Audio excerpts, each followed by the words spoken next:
here with the legendary Rock and Roll Hall of Famer, Little Anthony. Little Anthony, how Yeah, are you doing today? I am doing fine, Adia. We had some technical problems, but we seem to have figured it out. And I'm here in Florida. It's supposed to be sunny Florida. Forget that. Ain't no sun out there. It's pouring. I just Hmm. want to let everybody know who's coming to Florida. Maybe you need to change your plans. Right, right, In the right. monsoon season right now. But Hmm. anyway, I'm doing very well, Adia. A day. A day, Adia, a day. Sound like I could write a song. Huh? Yes. A day, a day, a Hmm. day.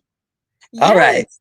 But we do have an international audience, and what we want to Um, know is where are you originally from? Like, where did you grow up? Originally, I'm from Brooklyn, New York. Hmm. Um, and I lived in a, I don't know if anybody out there is from Brooklyn. I'm sorry. But anyway, I lived in a place called Fort Greene. It was projects. And the reason why I lived there, it was like it's a place called Myrtle Avenue and Flatbush, which is right next to everything, to what's very famous about Brooklyn, downtown Brooklyn. So I was right there. Hmm. Uh, I lived in the projects, and actually, when I was a baby, my parents told me that it wasn't a project. It was owned by the government during the war, during World War II.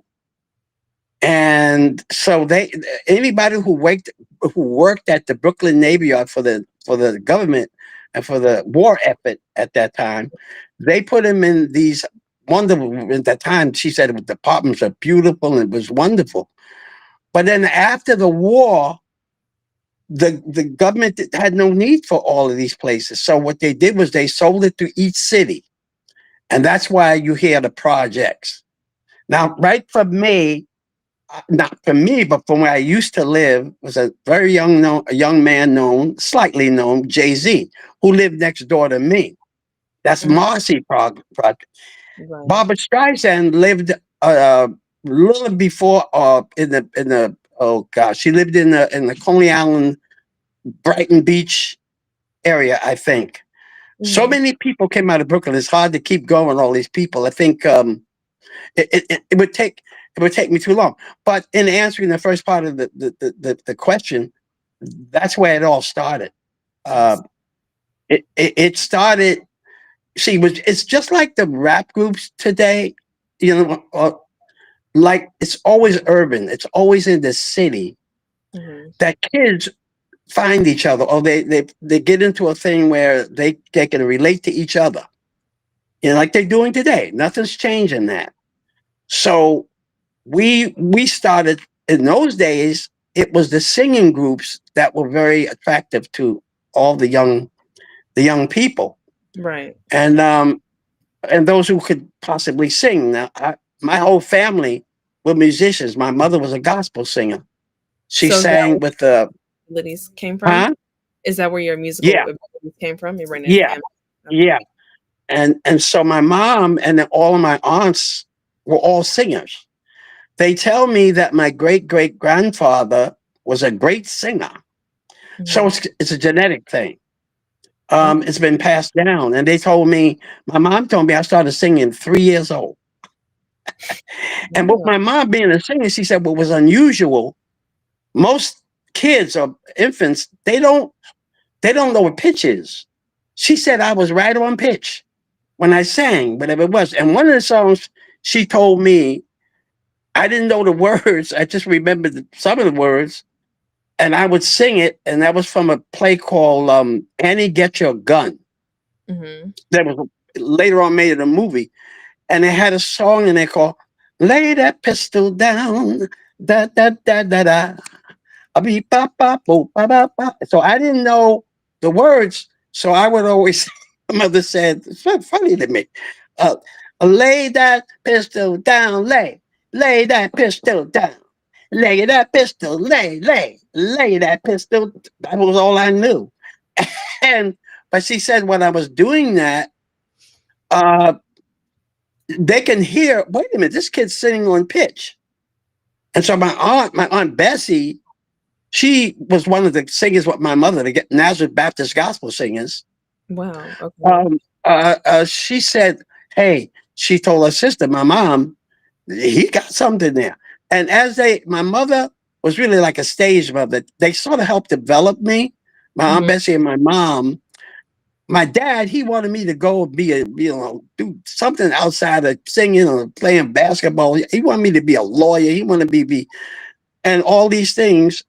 But my mother detected at my Aunt Bessie detected that, wait a minute, there's something here that that that they felt that maybe we should work with him, and they did. So we used to go. I used to go to a little storefront church called what was the name of that church? I can't even remember. The Nazareth Baptist. Yeah, Nazareth Baptist Church on 126 and where was that? Is Amsterdam Avenue between Amsterdam. Anybody that's from New York City probably would know, up in Harlem. Mhm. And so I they got me to sing in the church, which a lot of singers, especially black singers, came Right. from. Right. So do you You think know, people grow up in a church, do you think that is the best foundation to get training as a vocalist? I would think I would think it's not so much the technical parts of Right. singing, but what you find is that you're going to be real. You're going to reach deep down in something in yourself it brings out this kind of a quality. In other words, there's no pretense. It's Mhm. genuine. It's if your voice feel like screaming the note, then scream the note. You Mhm. know, and that's why you hear a lot of gospel singers do. Right. And Aretha Franklin, I can tell you all day long. Sam Cooke, which I met Sam when he was not known yet. He wasn't Sam. He was singing with the Soul Stirrers, Wow. very famous gospel group at that time. And he used to stay at my aunt. He used to call her aunt Miss Ford, Miss Ford, and that was my aunt Sarah, who also sang with my mother. Mhm. So on my whole life, it's music. Music. My dad played alto sax and tenor sax. He played for some big bands. He played for the Buddy Johnson Orchestra with Eddie Johnson, and all that. You young folks won't remember that, but at that time in the '40s, that was the thing, man. I mean, Big. really. So And being you have right. a musical background, family, and you're surrounded by talented individuals who became stars like yourself. What was one of the first groups that you decided to join, being that groups were a thing back in the 40s and 50s? Well, actually, it was so subtle. I never really thought about joining anything. It just kind of happened. I had a Mhm. cousin. His name was Earl, and another family named William, and they lived not far from me. And of course, Earl went to the same church that I went as a kid. And one day, I cannot recollect really. I mean, I can see that we just started singing on the park bench somewhere in Brooklyn. And we would, at that time, we were singing gospel songs, you Mhm. know? So we started harmonizing. It was really my cousin Earl that started teaching me how to harmonize because I didn't know how to do that. And he taught me. So we started doing that. And I had to be about 11, 10, somewhere in there.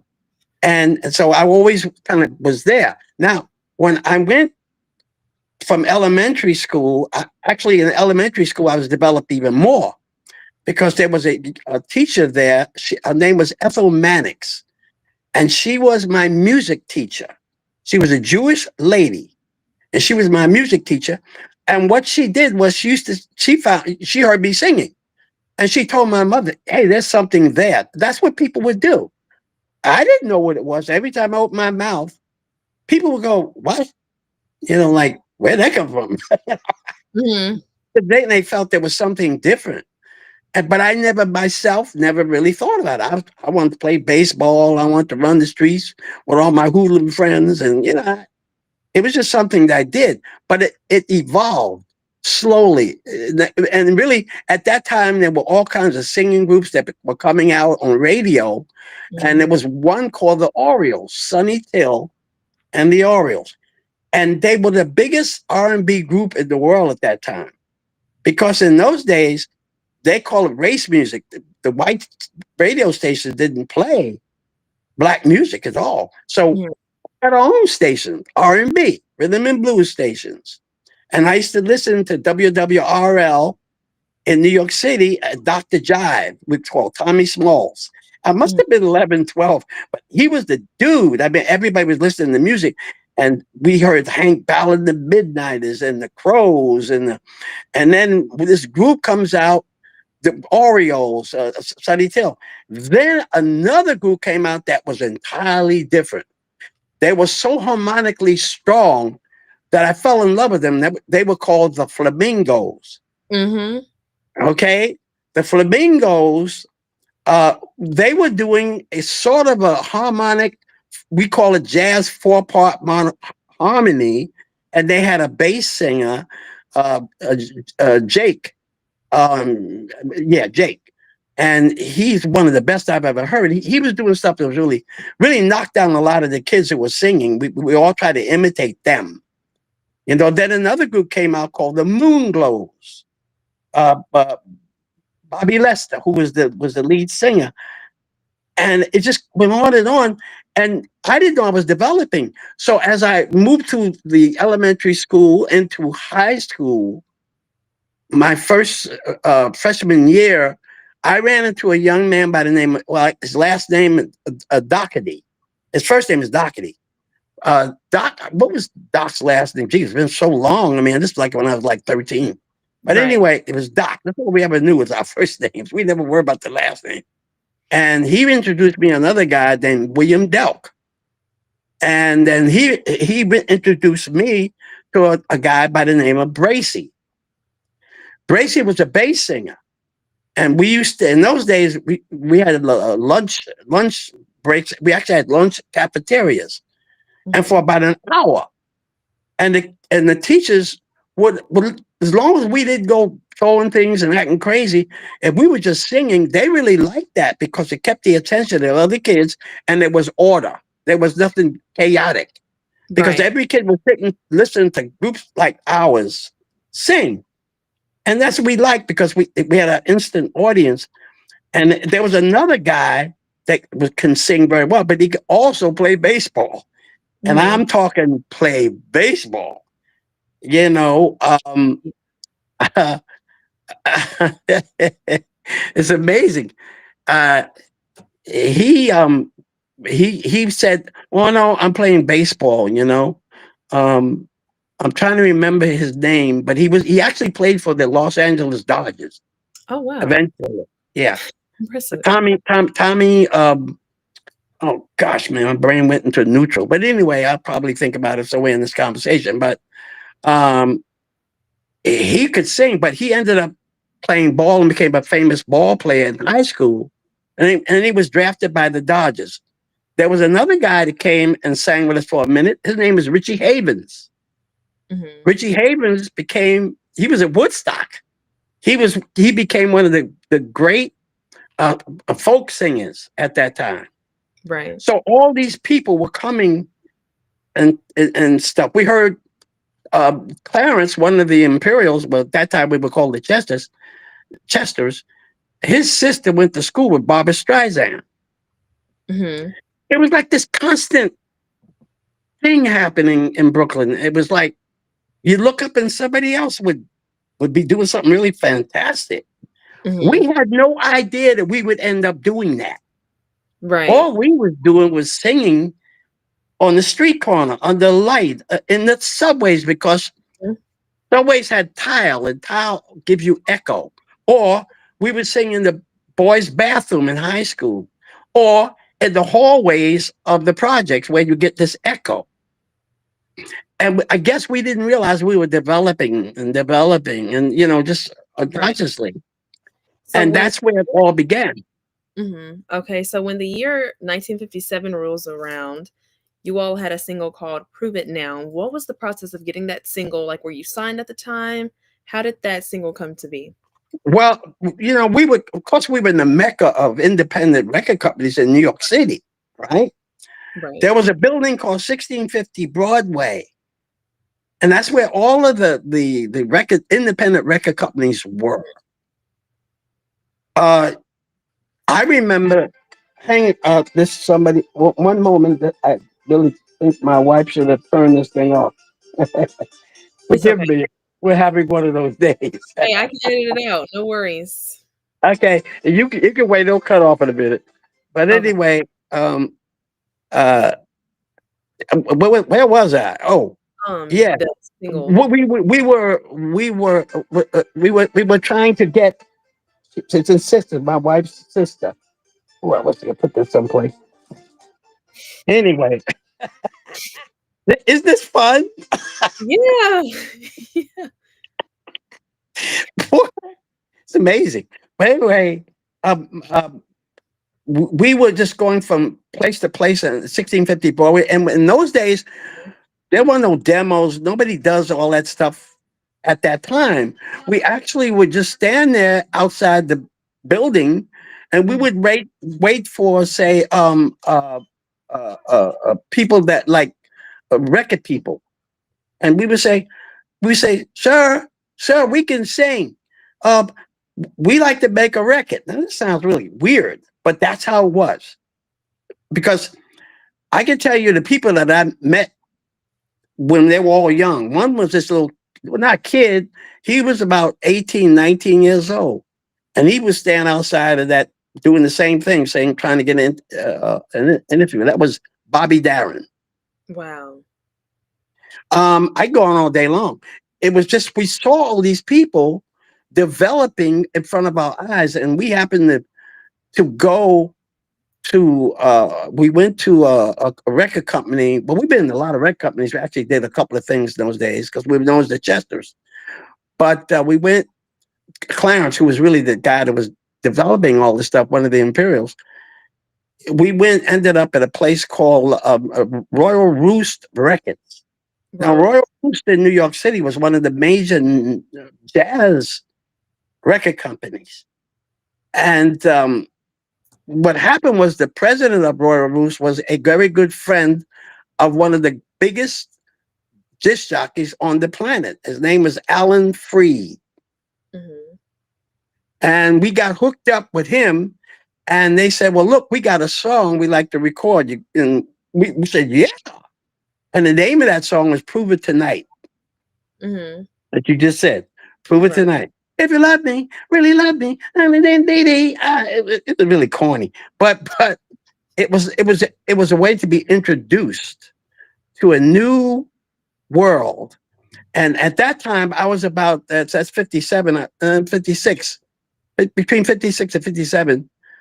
We were told by the record company that we were going to open at the New York Paramount for one of Alan Freed's spectaculars shows.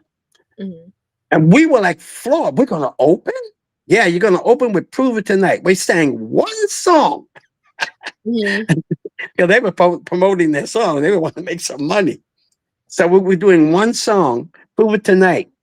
And that opened the door a little bit, began to open doors, because when we got on the show, that's why I met the great Frankie Lyman and the Teenagers and the Platters, all the original Platters, and the Harp Tones, the Heartbeats. These were all huge R&B stars. Huge. Worldwide. I mean, they were like, and there we were, this little bunch of nappy head kids out of Brooklyn in the New York Paramount, opening to 2,000 kids, screaming kids, singing Prove It Tonight. Mm-hmm. Now, let me, you asked me, it's very interesting, because when I was in New York at that time, at the New York Paramount, there was another dressing room next to our dressing room. I think it was on the 7th floor or something. And there was a group there, and there was a guy, and the name of the group was the Three Chuckles. They had this is getting way back. This is like 56, 57. It's called, they were called the Three Chuckles. And then one of them was a guy by the name of Teddy Randazzo. Mm-hmm. Teddy went on to become, we call, Italian Stallion. He ended up on the Ed Sullivan Show doing songs he wrote. And at the time, he wasn't really there yet. And he used to watch me in the wings. And he came to me one day and he said, someday, man, we're going to work together. Mm-hmm. And that's the guy that we ended up working together 7 years later, 6 years later, who wrote "Going Out of My Head," "Hurt So Bad," "Take Me Back," every major hit of the Wow. 60s we ever had. Yeah. So Wow. that's how life works. Sometimes it's a people business. Mhm. It's like you meet people and things happen. And if they're happening and you're in that, it was an old man. I remember he was a Jewish fellow. I remember. He used to make our clothes. What was his name? Saul. And he was at he had a tailor thing that he did, custom suits and things for singers and performers. It was called F&F Clothing. F&F Clothing. Mhm. And Saul said to me, "If you want to be rich, you hang with rich people." You remember that? Clear. It's clear as a bell. So we were with these top performers and singers. Now what's happening is we're getting credibility by being with them. Mhm. And it kind of evolved and evolved. And the next thing you know, Clarence calls me that record contract, when it's about a year was over, and they wanted to pick it up, but we didn't like where we were going. It didn't that wasn't what we want to record like that. No, Right. you know. So we ended up. Clarence Collins calling me one day and says, "Listen, I know this guy. His name is Richard Barron, and he sings with a group called the Ballantines, Mhm. and he was very famous. But he also was the artist and repertoire man, which we call A&R man, at Yeah. Gorn and End Records. Now, Mhm. Gorman and End Records, the head of that company was George Goldner. And this is He in had it. 1998? This is like 57, 58, Okay. Okay. right? Mhm. And he says, Clarence told me, man, I talked to Richard. He says, he's going to give us an audition, man. You got to come, man. And at the time, I was singing with another group called the DuPonts. Mhm. And Right. yeah, So this is around so was this your second group at the time, the DuPonts? it, it, yeah, the DuPonts really were the first. So the That DuPonts was were the group that I ended up in at the New York Paramount with, doing this song "Prove It Tonight." Oh, Oh, so what was the other group that started with the C? Are those 2 different groups or it's the same the group? Chesters, two different groups, Okay. Okay. and the Chesters became the Imperials because Okay. Okay. George Goldner, the record president, didn't like the name Chesters. Mhm. There was a man in there that at the record company. He was a promotional dude. His name was Lou Galley, as I remember. And Okay. Lou Galley, when we had some kind of a meeting, and you must understand, the record company we were with was just like the Motown at that time. They were the number one independent company. They had the Chantels, they had the Dubs, they had the Isley Brothers when the Isley Brothers was just first starting out, and on and on and on. They had the Flamingos. They just were huge. So we were new kids on the block. You know what I mean? And we got the chance to audition for getting a record contract. So we Mhm. went over to the 1650 Broadway to Ann and Gordon Records up on the subfloor. I can't remember. It was up high. And we went in, and when I walked in, there was this girl group, and that girl group was the Chantels. They were just sitting there in the lobby before Mhm. going in to do whatever they had to do. And I looked around over, and there was three other guys, uh, three cats. And I found out later, whoa, what happened was, the first guy's name was Pete Moore. Mhm. And Pete Moore says, "Oh yeah, we're trying to get a deal. We came in from Detroit." And he introduced me to another guy. That guy's name was Smokey Robinson. Wow. Wow. The Smokey And Robinson. he's Smokey Robinson. He wasn't known then. He was just a guy. And Mhm. then Barry Gordy was writing at that time for Brunswick Records. He was writing all of Jackie Wilson's hits. Mhm. He was trying to get a deal to get going. They couldn't come to a deal with N Records, so he just threw up his hands, and they went back home to where? Detroit. Mhm. He decided to start his own company, and we know what the name of that company is. It wasn't Motown. called Motown at that time; it was called Tamala. Oh, Then it wow. became Motown. It was a subsidiary of Tamala. And you rest is history. In that Wow. one moment in time, we were all in the same room, wanting the same dreams, had the same dreams, making it happen. And everybody was in that room, it happened for. Okay, so I have a question for you. I have Mhm. a quick question, actually. So when I show you this record, not dealing with the label, but the people that you came in this business with, what goes through your head as you see just how long and how far you've all's career have maintained the art of entertainment and music itself Well, when across? you're a kid, yeah, go Mhm, ahead. I don't want to jump the gun, but when you're a kid, you don't think like that. That's why I mhm, tell young folks today, you're not going to be the same person that you were when you were 15 and 17 years old. That's how it works. By the mhm, time you get to 25, you're going to think differently about things, and 30 and 40 and whatever it goes. So that's what's happening. At the time, we had nothing to compare anything with.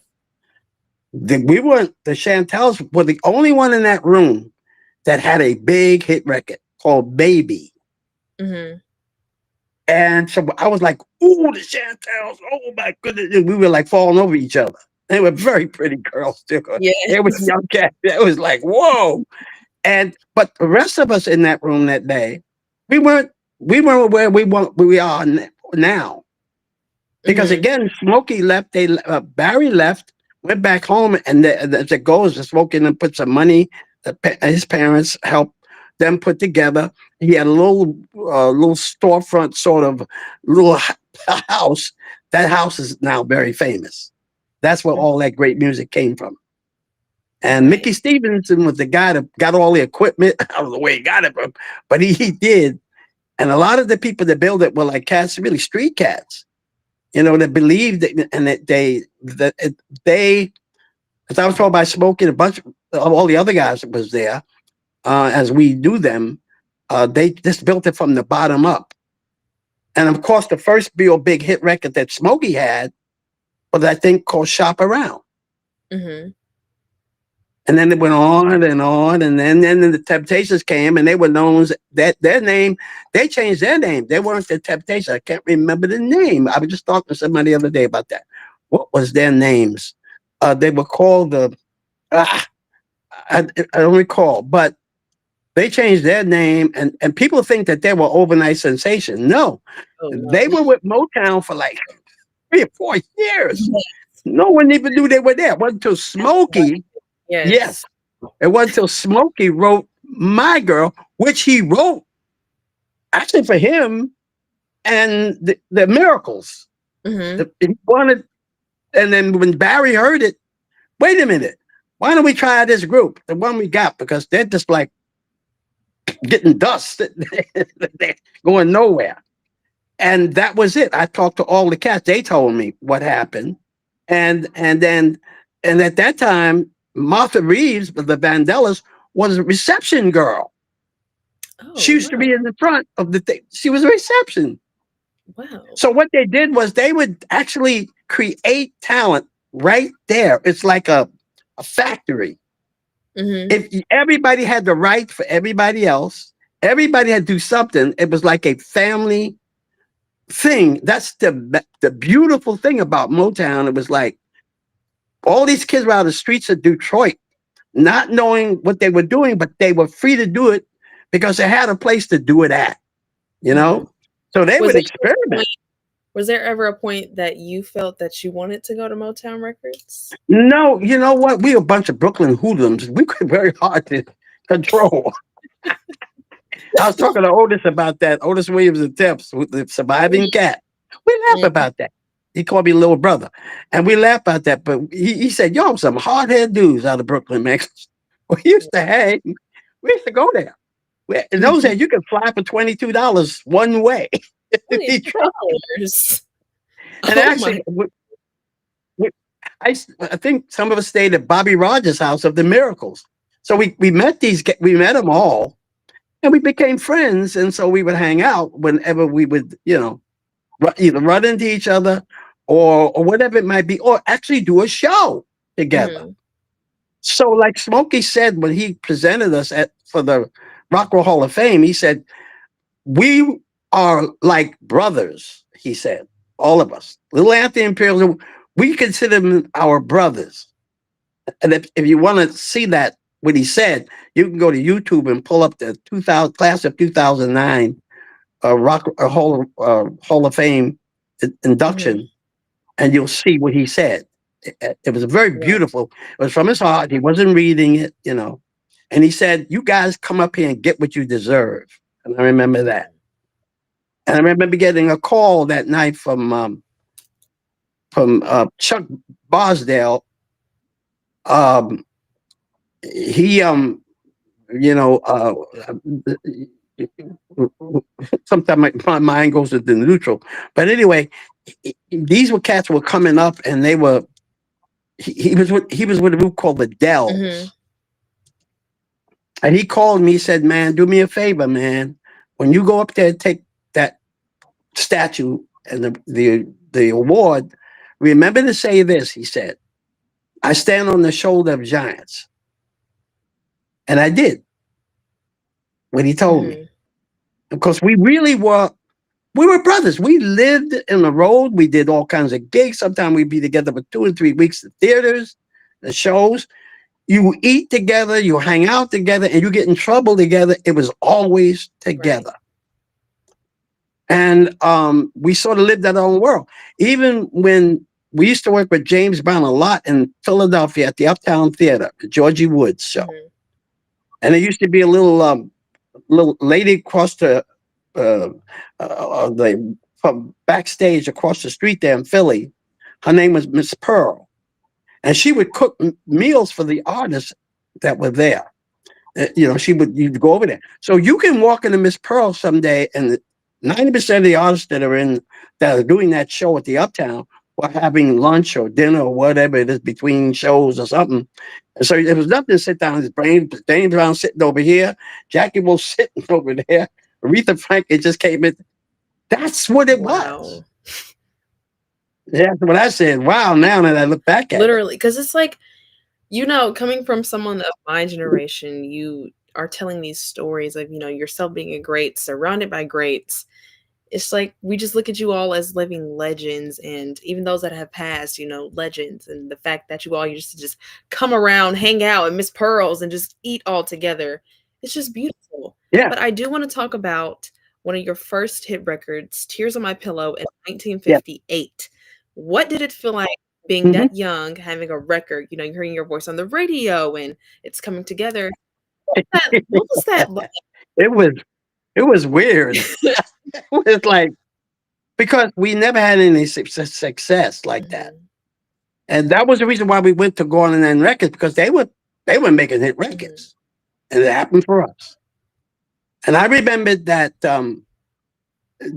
Richard Barrett, who was the A&R man at the time, that guy said earlier in this conversation about being the Valentines, he was the A&R man there. He said, well, what song you guys can audition with? And Clarence said, well, there's a song that Ernest wrote called Just Two Kinds of People in the World. And I had not really worked with them with it. So they would do, actually, I just really came with the group less than a few months. mhm, And I didn't really, I don't know where I was, but I didn't get what they were doing. And so when we got there and we had to audition, I didn't know what to do. But I remember a song that was by a group called, it wasn't the Paragons. I forget the name. It was a song called The Closer You Are. Oh, what was the name of that group? Anyway, they had a really big hit on it.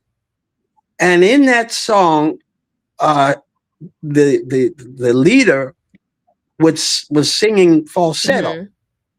And if I can just kind of give a sort of a small synopsis of what the background, the chorus singings was singing, the closer you are, doo dee doo doo, the closer you are. And it was like in rhythm, the closer you are, and then all of a sudden, the lead singer would go, Mhm. something. And I remembered that. And I didn't have any, so everybody's looking at me like, do something, man. But the wonderful part about it is that the group was singing the chorus, which means they were really the lead voice, and all I had to do was add on stuff. Mhm. So when Ernest starts singing, they start singing harmony. There's just two kinds of people in the world. I said, ooh, ooh, ooh, ooh, and speed it up. Mhm. Remember that I remember Richard Barrett was listening. He goes, huh? And he goes back in his chair and said, wait. Hold up. Look, I'm going to call George. And he gets on the phone and he calls George Golding in the other office. He's the president. Mhm. George, you got to come over here. You got to hear this kid. You got to come over. And he came in and he says, Richie. He would call him Mhm. Richie. Richie, you know, you bother me. I'm on the phone in England, and all of a sudden you're calling me. I got to come up here. What's going on? Listen to these guys. Listen to this kid. Go do it again, kid. Do it again. I said, okay. And we did the thing again. And George Golden said, hey, wait a minute, hold up. After he listened to a few bars, he said, all you kids are underage, right? Can I meet your mother and fathers? Mhm. I think I'd like to sign you up. Wow. And they gave us several songs. We had Two People in the World, which we thought was going to be the A side. Mhm. And now, when I say A side, in those days, for those of young folk out there, they don't know what that means. There were records called 45s or 78s. So the A side is the one they would push if they thought that was the hit record. That was the one they need to put their money behind in order to make it happen. So that's called the A side. The B side is usually, you throw a song back there. You know, that's all. Sometimes it does wonderful things. But the song that he was listening to, he was listening to another song that Ernest wrote called Cha Cha Henry. And Mr. Golden did not want that song. He didn't like it. He didn't think it will do anything. So he told us, listen, you know that song that I gave you guys when we had the first meeting? Did you work on that? We didn't. We thought just two kinds of people in the world was going to be the deal, you Mhm. know? We're kids, man. We're like street kids, man. We're not thinking, Right. you know, we had our own, we're hard headed. That's what we were. And and he said, well, I want you to go back there. I'm going to have a recess with the band. And I want you to go back and learn that song and come back. We had about 30 minutes to do it. They send the band out for lunch or something. Mhm. I went in the room and I didn't know. I heard the song, and the name of that song was Tears on My Pillow. And I remembered, I couldn't memorize it that fast. So one of the people there said, okay, we'll just write out the words. You know the melody. Let's record. I said, okay. And the first two or three takes, George was sitting in the booth. I could remember seeing him like it was yesterday. And he's looking, he's going, you know, like, I'm looking for something that ain't there. Then he says, he stops everything. He comes in the studio and he comes up to me and I'm saying, oh crap. I must have did something terribly wrong. Mhm. I'm going, oh no, no career. He came up to me and says, Anthony, who's your favorite singer? I said Ella Fitzgerald. On those times, that was the big Yes. singers. Nat King Cole, Sinatra. I was just telling different people I listened to. And the Flamingos, I was telling him, you know, and I loved them. And he said, Nat Cole, what does he do when he sings? I said, I don't know. He really had a nice way of saying the words. He says it really clear. He says, yes, he does. He said, why don't you sing like you talk? I think like I talk. I don't know. Wasn't that singing like Right. I talk? He said, no. You were sounding like everybody that you admired. But I hear your voice when you talk, you have this very high pitched voice. Can you take the words and say, and all, each syllable, take them one at a time? Like, don't just say, you don't remember, you know, like R&B. And he said, I want you to say like Nat Cole does. So I was pretty good at English in high school, so that helped. And I knew what he meant about syllables. One, two. You don't remember me. So what happened was I went on the mic, and this is what I did. You don't remember me, but I remember you. Very succinct. Mhm. I thought George going to go back in the booth. Yeah, that's it. Yeah, let's do it again. Do it again. And the group, they, I mean, like they didn't know what to put on, to help me out. But what they did was there was a big hit record called, it was by the Penguins. Mhm. And yeah, what was the name of that Is it Earth? song? Earth Angel. Right. And if you listen to it, it goes, Earth Angel, will you be mine? Right? Mhm. The background is going, ooh, ooh, ooh. That's the Tears Above Pillow background. Wow. Because they start saying, oh, let's do that. Mhm. Ooh. And George is going, oh, yes, yes. Eureka. Mhm. He knew there was something special about Mhm. this song, where we did it. And that was the first time I ever sang that way. That's who little Anthony is today. A boy of 17, and by the grace of God, my voice has not, it's just there. It's not So natural, it's youthful. Yeah, supernatural. you sound very youthful. And yeah, it's like, well, actually, I got a 32-year-old kid inside of Mhm. me, a man. He doesn't know he's 32 or 84. He thinks he's still 32. So I don't bother him because it would upset him if he knew he was 84. I let him live. Right. Stupid. So with the success of Tears on My Pillow, Shimmy Shimmy Cocoa Pop was Yeah. another hit in 1960, which is a very Mhm. interesting, lyric to say in a song. Can you tell us what exactly "Shimmy Shimmy Cocoa Pop" means? I don't know. To this day, in fact, I tell people on stage, I say, "Hey, Devin, I know this was a big hit. And we did this in 1960, and we sold well over a billion records." You're probably saying to yourself, wow, that's great. But I must be very honest, which I find I must be honest with my audience. I take great pride in that. And I have to absolutely tell you that I think the song is stupid. Well, the audience comes down. I thought it, that's the truth.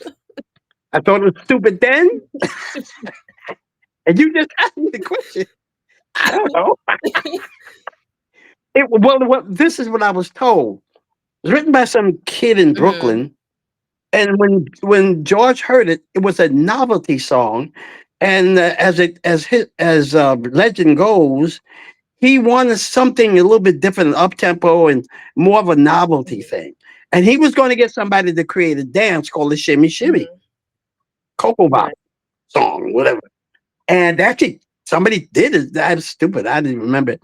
But I did not want to do that song. And I was kind of, I'm no emotion, but maybe because of all the training I had before of failing so much with the DuPonts and with the Chesters and making records that never went anywhere, you actually don't fail. They okay. They once asked Thomas Edison, these reporters, what does it feel like to have failed 92 experiments? And Thomas Edison said, well, I didn't fail 92 experiments. I just found out what not to do 92 Right. times. Well, that's the same thing. So I didn't I didn't have any idea what to do, but I knew from that experience of failure, and I was hungry to make it. I said, let me think how to do this. And that's when I just went on the microphone in the recording studio, and I went deeper in myself. I don't like the song, but maybe I can make it my own. Maybe I can do it in such Mhm. a way that's me. And that's what I did. Mhm. Sitting in a native all alone in blue. And okay, Mhm. and there goes George in the booth. And he's looking at me going, oh, oh, did it again. And it was a hit. So well over major Mhm. records. And I'm going, what? But it was maybe Mhm. because I was honest with myself. And I tell young Right. performers today and singers or rappers, whatever they may be, you have to have a passion and a want so much that you develop something that is so unique that's different than everybody else. I can say Jay-Z did that. Snoop Dogg did that. Mhm. They're Mhm. not much different than us. And from that Mhm. experience in there with George Golden, which I always say was the greatest experience any singer could have, he got me to reach inside of places in myself that I didn't even know was there. Mhm. Yeah. So there you go.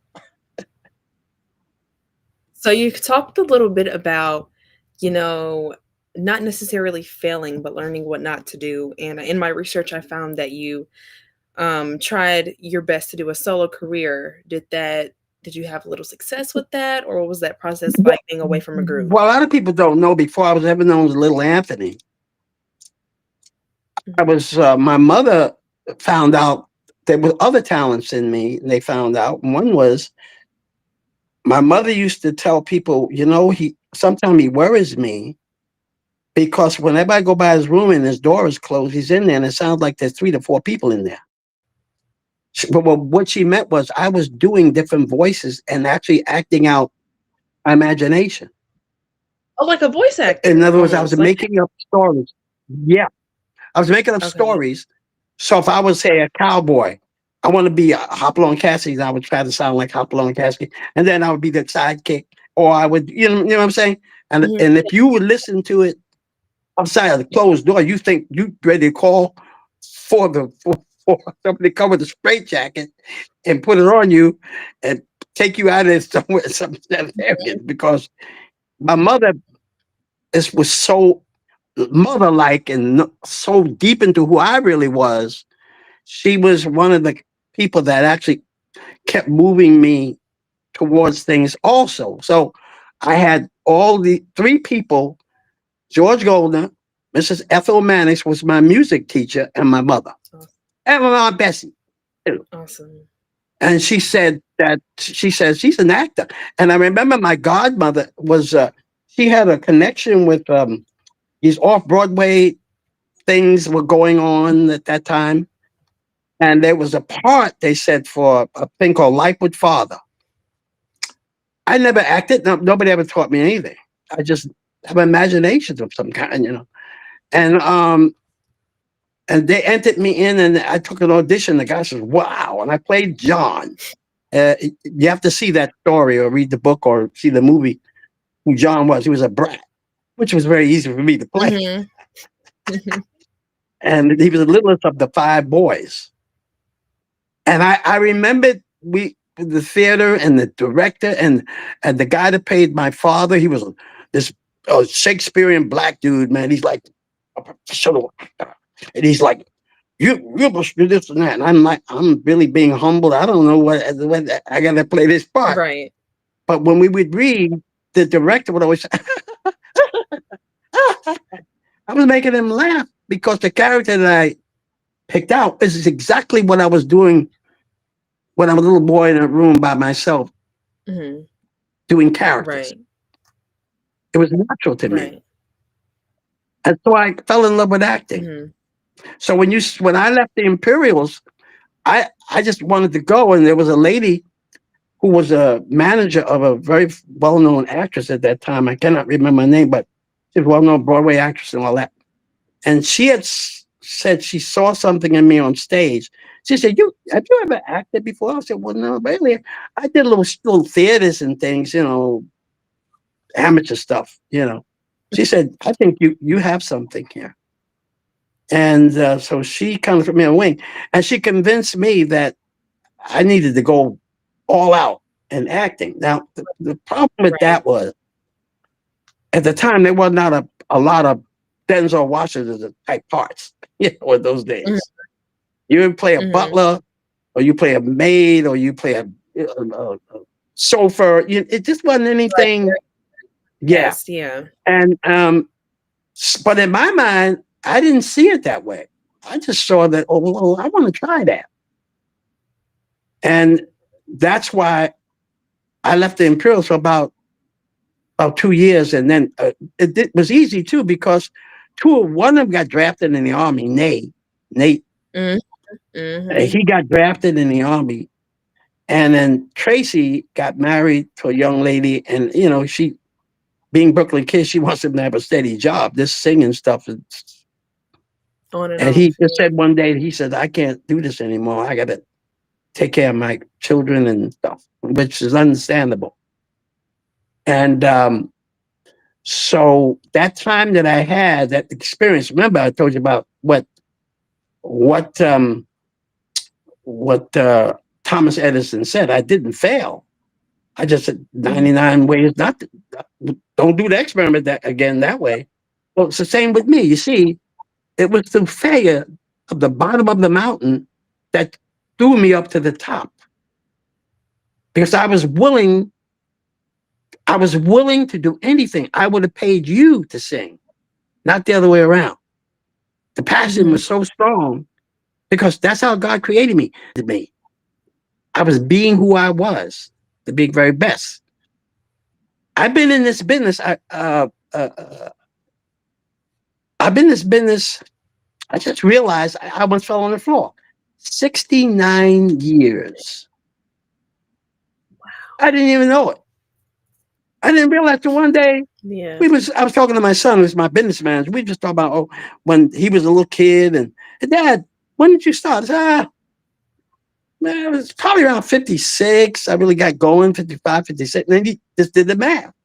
He said, you've been a professional singer for all those years? I said, yeah, I guess I have been.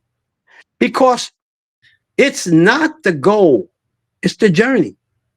I latched on the fun I was having and the journey. I never was goal orientated, you know?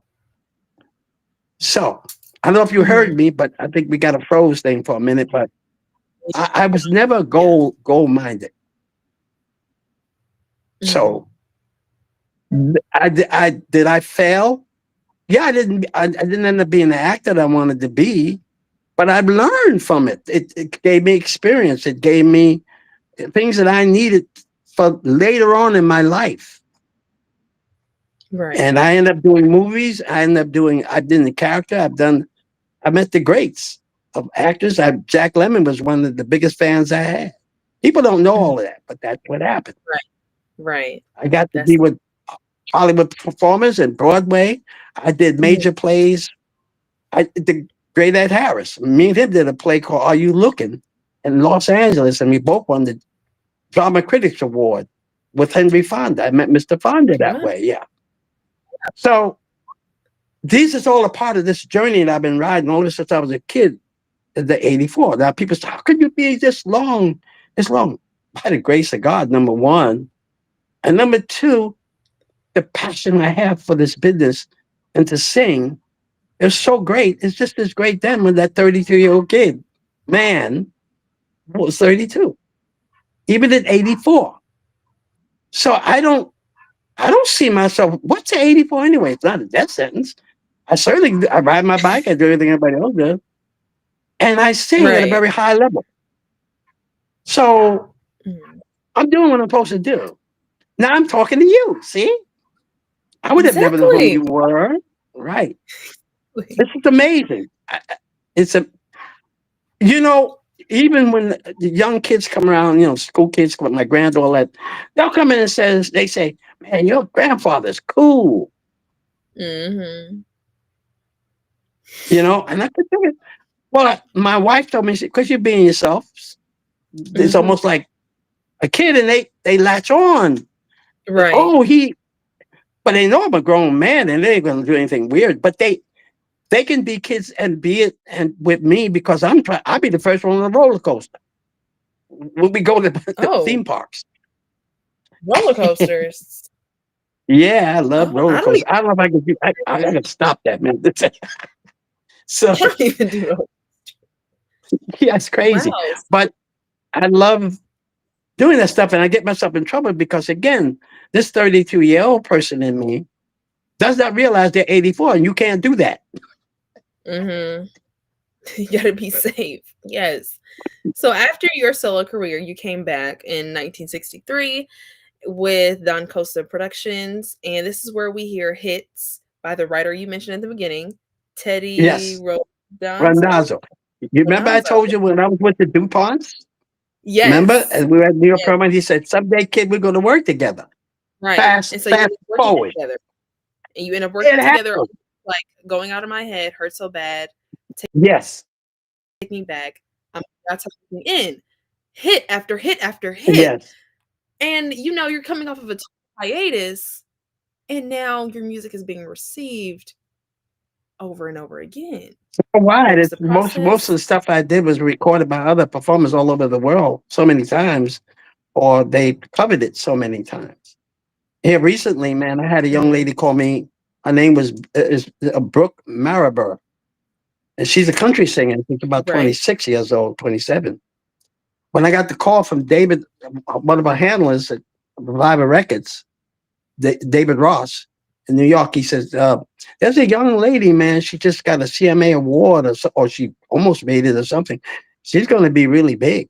And she was a big fan of Linda Ronstadt, and she loved that song, "Hurt So Bad." She said she happened to see you on the David Letterman show one day singing that song. She said, "I didn't even know that you were the first to do it. It was written for you." I did my research and found out. And I was fascinated. And she said, "I saw you on YouTube. You on some tour just recently. And the way you were singing on the stage, it was like, wait a minute, he's how old?" You know, and Mhm. she got in, and then I know, they got me to meet her, actually flew me to New York City Wow. and to where she was performing at the bitter end.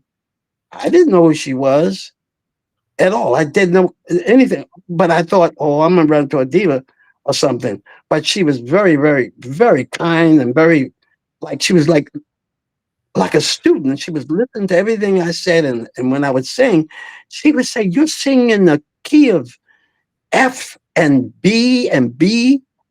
My gosh, she said it, that's not normal, Right. you know. And we ended up doing a duet together, remake of "Hurt So Bad," about by the guy that said someday we're going to work together. It's it's it's a it's a fascinating trip Mhm. in this life, I must say. And here recently, I get to talk to a lot of podcasts and stuff I never did before because a lot of people are looking at YouTube and they're seeing me, and that's your generation is saying, Who's what? Who's that guy? And he's alive? Oh, maybe I should come and see him." Sometimes I would be looking out in the audience. We see all these young people fascinated, wanting, and they like me to tell stories Yeah. because they want to know how it was back in those Mhm. days. Yeah, well, we didn't have Mhm. all the stuff y'all got, but we didn't have nothing to compare it Nostalgia. with. Mhm. Yeah. Yeah, that's such a Um. full circle moment for me as well because as mentioned before, Mhm. I was obsessed, with the 60s in high school, and two particular acts that stick out to me and Frankie Lyman and the Teenagers. So just to have you on the show to talk to me myself, it's just like, whoa, like this is amazing. Yeah, Because someone I've looked up to is now like just pouring and telling all of these words and his stories to me. So thank you. Thank you. yeah, but it's Yes. a lot of stories. And so speaking of remakes, you did another remake. Yes, yes. And Okay. so you did another remake in 1985 or 1986 with New Edition of Oh Tears in My yeah, Pillow. the guys. Yeah, Now we all know New Edition as one of the biggest groups yeah, ever. yeah. Yes. How did that did it happen a little bit the same way as it happened with Brooke, or was it a little bit It was different? it's almost the same. They Mhm, heard me. See, they learned from listening to some of the older groups too. Their kids were out of Boston, and mhm, they're right, also from the streets. mhm, So that's when I met Bobby Brown and all those cats. And what happened, their producer was a mhm, world-known famous producer for the Michael Jackson and the Jacksons at that time. It's around 1979. 1985, 19 Yeah, I can't remember, but he said, "Listen, they're doing a thing like a remake of songs that old groups did, and here you are." They was wondering if you'd like to sing with them some Mhm. your song, and then when we got to meet each other, um, and started talking, and I'm like a kid. We related because it wasn't like some older dude. At that Right. time, I was pretty young, much younger than I am Mhm. now, you know. But to them, I probably looked like I was 90. These were kids. Mhm. They were teenagers, and I'd Right. have them laughing in the booth, or just loosening up. And they had fun. We had a lot of fun, and so I got to do that with That's them, and that was cool. so you speak about being in different shows like the Ed Sullivan Show, Soul Train, American Bandstand. Those are pretty iconic, pretty legendary shows. What was the process of being on those Well, shows? I didn't do it. Of, like, coming on. Well, agents that I actually knew. I mean, it's like just Mhm. the business is the people business. You get to know people. And the Cornelius of Soul Train, well, he used to be a well famous disc jockey in Chicago, and he had like Mhm. he was on a 50,000 watt. You can hear him in New York, you can hear him in South Carolina. From Chicago, and it was called Quiet Storm or something. And at night, he would play all his band. He Right. had this wonderful voice. So Mhm. I met him one day. We were promoting, and I met him when he was doing that, a jockey in Chicago. Then the next thing I know, I looked up, and he has this show called Soul Train. Soul Train, and and so it was kind of easy, I guess, in his mind. He was going to have us on that show sooner or later. And we were working with Tommy Bell at the time, and we had some really nice records that were in the top 10 and top 15 and stuff around the country that we were doing just about the same time the Stylistics was singing. This was Mhm. 71, 72, 73. So we got ended up on his show. Now, as far as Ed Sullivan, it's similar, only with Ed Sullivan was a friend of Don Costa, who was the producer of Hurt So Bad, Going On in My Head, and all that. He was the Don Costa Productions. Teddy was the writer, and Mhm. and Bobby Weinstein and Bobby Hart. Okay, few writers, and he one day he said, this 63, 4. I don't know, I can't remember. We just did Outside Looking In and Hurt So Bad. We had done just after Going On My Head. Like in those days, you just did you're in the studio all the time. So it was all like in 1 year. We did all these songs. And he said, hey guys, you're gonna be on the Ed Sullivan show. We said, the Ed Sullivan show. Yeah. Oh my goodness. And we were 2 times. Mhm. And that was an experience, to say the least, with Ed. And they used to say, if Ed ever called you over, if you go over there, your career is going to go straight up. And he called us Right. over after we did Hurt So Bad. You can also Google that and see the actual Mhm. thing.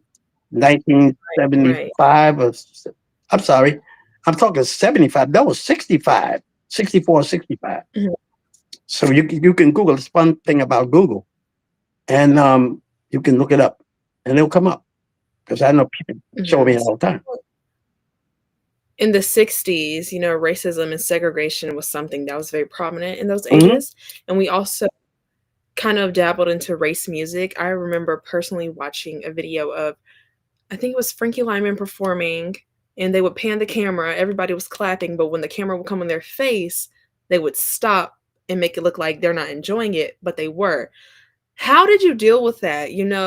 The same people that claimed they didn't like you for your skin color liked your music. Do you feel like you were being used, No, or what was because that the like? music was overcoming all of that. It wasn't about that. It was about what we did. The guys too, the passion we had. And at that point, Mhm. we knew we were good. We knew we had developed to a point where we can handle it. It was being on that Sullivan show. You know, the Right, Four Tops right. at they followed us. We opened the door to Motown, literally. Mhm, Supremes came in, mhm, and it went on and on and on. They all came and they told us, "You were the cats that did it." You know, mhm. if we had an attitude of, S "Oh man, we'd being oppressed and all that," probably would have worked. But we weren't thinking that way. All we knew was Right. Ed Sullivan's show. Maybe we start Mhm. thinking, is there any black groups? It was the Mills Brothers, of that, but of our era, no. We were the first to be on there like that from that era. Mhm. Oh, And wow. I got to meet so many interesting people and it was live. Wasn't no taping. You either won it Mhm. or you lost it. Right, right. There was no cut. Let's go back there again. There's none of that stuff. And Mhm. it was so exciting. When I think about it, man, it's frightening to me now. But when you're 24 and 23, you're immortal. You don't think like that. Even though all those things were happening, we didn't think that way until we went on tour and actually went to where all this happens. Alabama, Mississippi, Georgia, Valdosta, you name it, Florida, Texas, Mhm. Louisiana. When we physically saw that, when we physically and felt that way. I remember my mother saying, "Now, son, you're going down the South." Now, my mom is from Savannah, Georgia. And she said, "Now, you live in New York. It's a different ball game here. You're used to doing everything, and basically, nobody really bothers you. But when you go down there, it's going to be this way, and you're going to have to Right. deal with it." And I couldn't grasp what she was saying. Oh, I saw the news, I saw all that stuff, but it ain't the same until it happens to you. And the next thing Right. I know, I'm in Virginia, in Richmond. We don't go to a hotel where all the white folks go. We went across the tracks to the guest houses. And right there, I start thinking, Mhm. well, how come we're not going to the big hotel? You know, because when I lived in New York, I was going to every hotel. I wanted to. I would go to Wall Street if I wanted to. You know, Mhm. nobody said Right. anything. It was okay, I guess. So she was warning me because that's where she's from.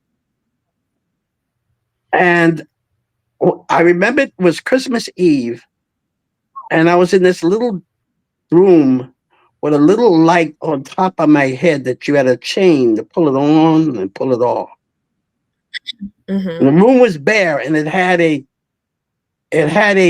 little coin box next to the bed. In order to turn on the radio, you had to put a quarter in, and the radio would pay for an hour. It Mhm. was very primitive.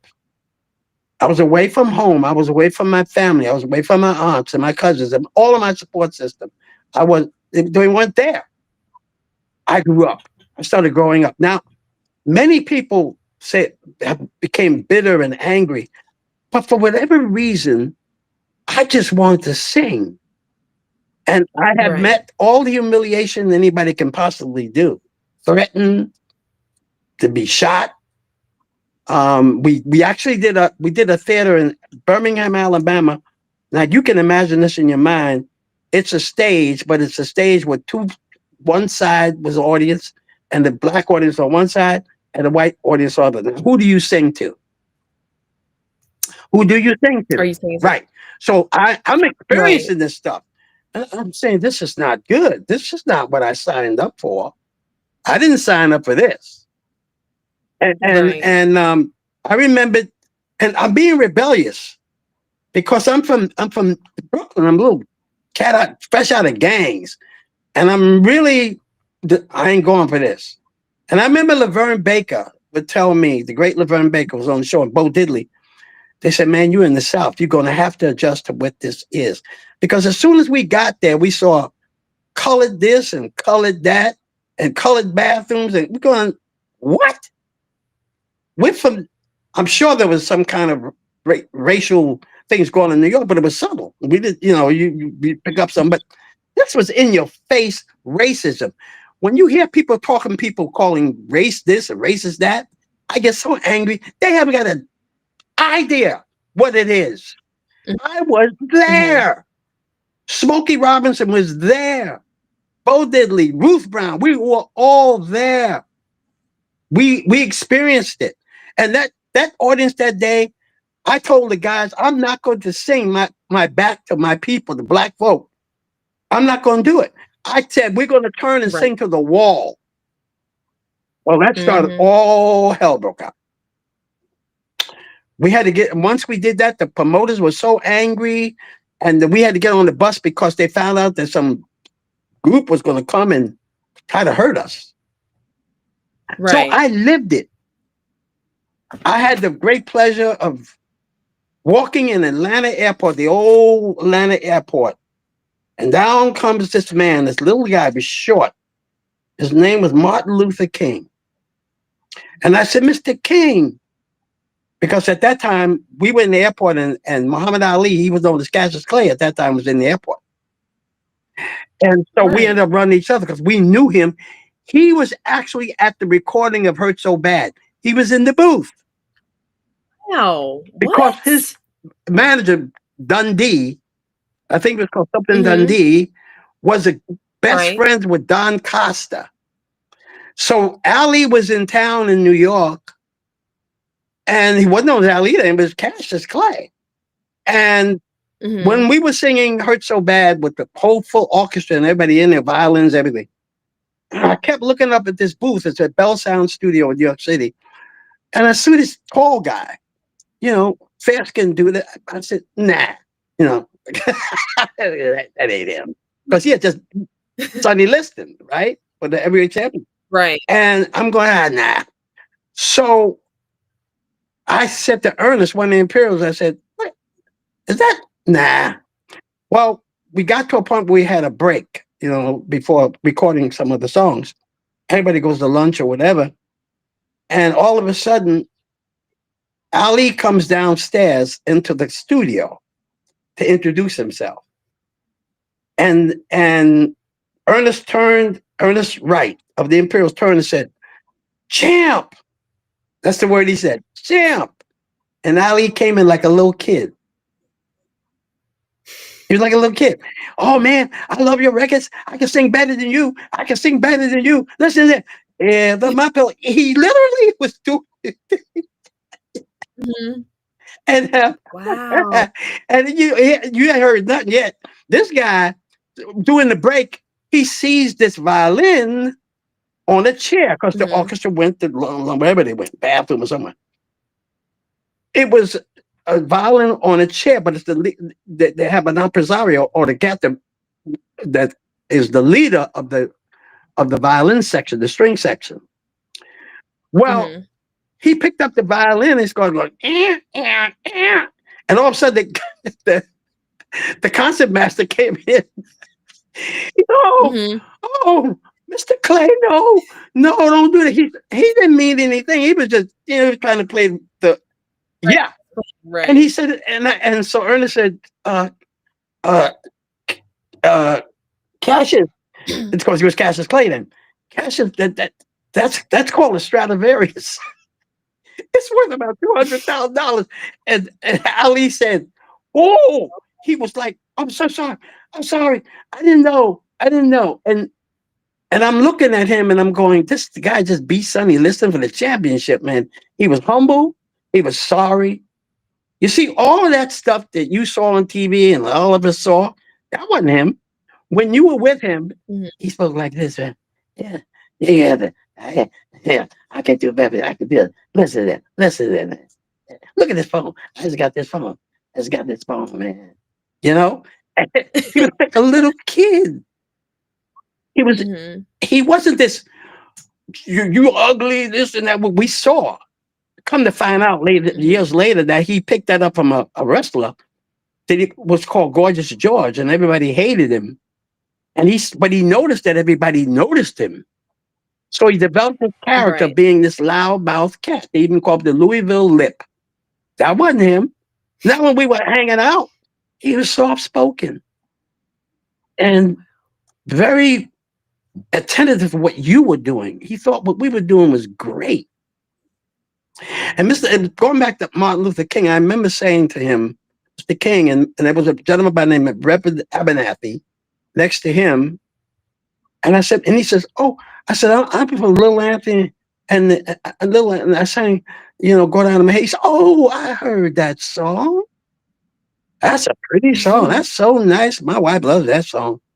And I said, "Mr. King, what can I do for the cause? I mean, anything, because I've now experienced the South." And he said, "No, you do what you do, and I'll do what I do." Mhm. Right. Yeah. And Wow. that's what I've been doing since. So am I bitter? Wow. No. Wow. South is not Mhm. that way. I mean, everybody's moving to the South. Everybody's moving there. Mhm. But then it was Right, pretty that's darn bad. He had to give his life to get that ended. He gave his life so that we could experience they call the New South. mhm. But with that time, I called my mother crying. "I can't take it, Mom. I got to come home. I'm going to get me a ticket on an airline those days. It's called Braniff. They used to do all the Southern runs.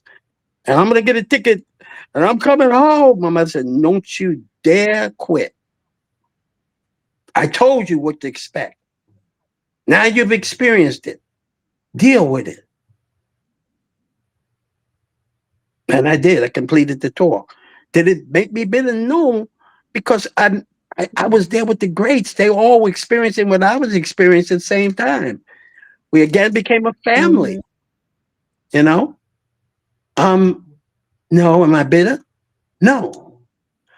When Mr. King was killed, I was very bitter because I remember being in Mhm. Pittsburgh at a place called not the Twin Coaches. I can't remember the name of the place, Holiday House. And I remember saying to the owner, "I can't sing. I cannot. I can't do it." And he knew the grief that we were feeling and I was feeling, and he called off the shows that night. Well, actually, they deducted the money, but they called the show off Right, because we just couldn't. right. It, You just couldn't right. couldn't do it. No, couldn't do it. Couldn't do it. And all the guys felt the same way. So, but if anybody should feel a lot of bitterness or angry, it should be me because I had guns put in my face by policemen and threatened, and you name it. I've been run out of town with the rest of the cast, and we had to get out of there because they start shooting at the buses. And it got to the point where Mhm. we had to arm ourselves. And then when you go to Texas, even today, you don't need no license, nothing, man. You're just going to buy you a gun. And Right. It's a Bo Diddley went with me and picked out a gun for me.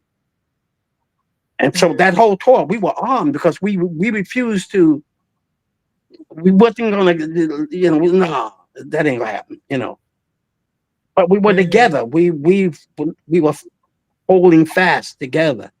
And one of the things that I Mhm. remembered distinctly is that one time we were playing the University of Tennessee, and a young black kid came to our hotel room with a couple of them, three of them, and a girl. And they were students at Tennessee, one of the first black students to ever attend there. And they Mhm. came in the room. They said, "We heard rumors that they're going to, some people want to do some things that are not cool. So can we stay? We'll stay outside your door and we'll watch over you guys, till you get out of town the next day." That's what they did, those guys. Right. I don't know where they are today, but they sat out there, slept outside our doors so that no one would harm us. Now, am I bitter? No, I'm not bitter because I got to know them. Everything Mhm. that I ever looked at life was always by the lens of my God. I didn't. Did I get angry? Yes, but did I get bitter? No, I never held it to this day. And I've known some really bad black folk, and I've known some really bad white folk, but I also know a lot of very good white folk and some very good black Mhm. folk. You have to separate it. You can't generalize because you're going to have a lot of pressure, a lot of Mhm. problems, and you're not going to be able to overcome that.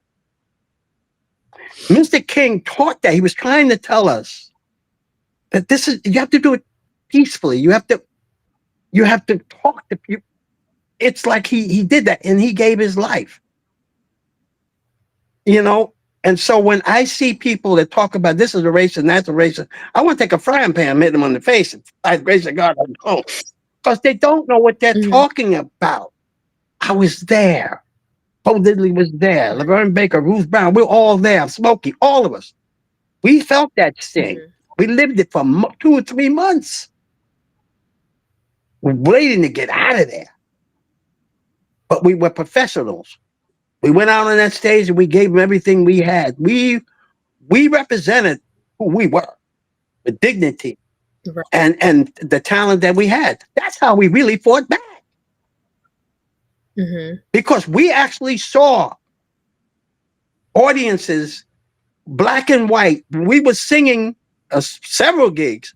They got the dancing, and that's they danced right into each other, and the whole place was integrated. Mhm. What did it? The music. The music. This, am I bitter? No, I'm not bitter. No. Oh, wow. It's just so interesting how, after all of that, you say you're not No. bitter, and all of you came up together, stayed professional through whatever, and the music is the Yes. thing that healed those places that were so Yes. segregated. We saw it with our own And eyes. it's We just saw people come together simply because they had one thing in common. Everything else they didn't. But they have one thing in common. Mhm. They sure like that song. They like that act. Yep, They like that yep. singer. God dang it. Yes. So you and Smokey Stan's friendship has stood the test of Mhm. time, and in 2009, you received the Rock and Roll Hall of Fame, and you get Yes. inducted. How where were you when you found out, Well, "Whoa, I I'm gonna" was okay. We did the Letterman show. I think that was Mhm, 2009. We did the Letterman show, and Paul Schaefer, who was the conductor of a Letterman show for all those years, have anybody seen it? We knew him for years when he came out of Canada as a kid, so we were all friends. And he was the one that convinced them to put us on Letterman show because he felt we never got the right was due. In other words, when we were singing, when we started out, there was no Grammys. So if you look at what the sales and all that and what we did, if there was a Grammy, we probably got one. right. See, so being on the Letterman show, Paul Schaefer and Paul Simon, who I know those guys when they were kids, young, Mhm, when they first started, and so we stayed friends all these years. And they were in the committee of the Rock and Roll Hall of Fame committee of Billy Joel and all of them. And Paul Schaefer said, "Man, I call, man, these cats need to be in there. This is not right." And we didn't campaign for it. What I found out was there was a man by the what's his name? Sometimes I forget the person's first name and remember the last name. Terry Stewart, who was the cat that ran everything in the Rock and Roll Hall of Fame at that time. They've got new people now, but at that time he did. And I asked him, I said, "Terry, how did that happen, man? All these years?" He says, "Well, you were nominated, but you never made the cut." I said, "How many times?" He said, "Oh, 5, 6 times." You mean 5 or 6 years oh, we've been and we didn't what? I didn't know. 'Cause we didn't have the communication you have today. Cell phones and mhm, and platforms that like you could instant new you could get it like that. No, in those days, no. So I said, he said, what's the difference? He said, when we saw you on the Letterman show and the way Paul Schaefer and Billy Joel and them was in the committee, said, we got to. And he said it was your body of work. We looked at your body of work. If there was a Grammy, you would have got one or two. right, right. So that's how that was. And that experience that we had. So and the great thing was they told us when we got there that there was somebody else they had was going to introduce us, but they said they got a call from Smokey, and Smokey at the Mhm, time had like the flu. I mean, he was really not feeling well. He said, "I'm flying in. I got to introduce mhm, those guys. I got to do it," right. and he did. And anybody want to see that introduction, you'll see a man talking from his heart. He wasn't reading anything. And he said it all. He said, we are brothers. We spent on, we're brothers. We were. We still are. Mhm. Some of my brothers have gone, left this earth, and they passed on. But it's not like we didn't have a competition. It was a friendly competition. I mean, Mhm. remember when Stevie Wonder, we were at the Uptown Theater, and Stevie's very young. He's like 12 or 13 or something. And he's out there Mhm. singing Fingertips. That was, was the first song he ever had. But he's blind and he's got Mhm. his harmonic. He's jumping and this, and they let him out. And so we were we had to follow him. Well, the little girls didn't want to hear that. They want to see Stevie Wonder again. So we had to Mm. eat crow. I mean, it was really bad. And I remember him coming off, and I had this young lady that I knew was standing there, and I introduced. I said, "This is Stevie Wonder." He was very young, and he's feeling her face, and I said, "Hey, wait." I said, "If I ever find out Mhm. you're not Mhm. blind, I'm gonna break your legs." You talk to Mhm. Stevie. This is back when he was very, very young. So those Mhm. experiences we had was so much fun. We weren't in competition with each other. If it was a friendly competition because I remember I remember the Ozzy Brothers was on the same show. There was the Dells, Ozzy Brothers, ourselves, Stevie Wonder, Jackie Wilson, everybody. And, Wow. and so the Ozzy Brothers were in front of us. And they went out, boy, you ever see the Ozzy Brothers back in the day, Ronnie and Kelly and Rudolph? Mhm. They tore that place Mhm. down.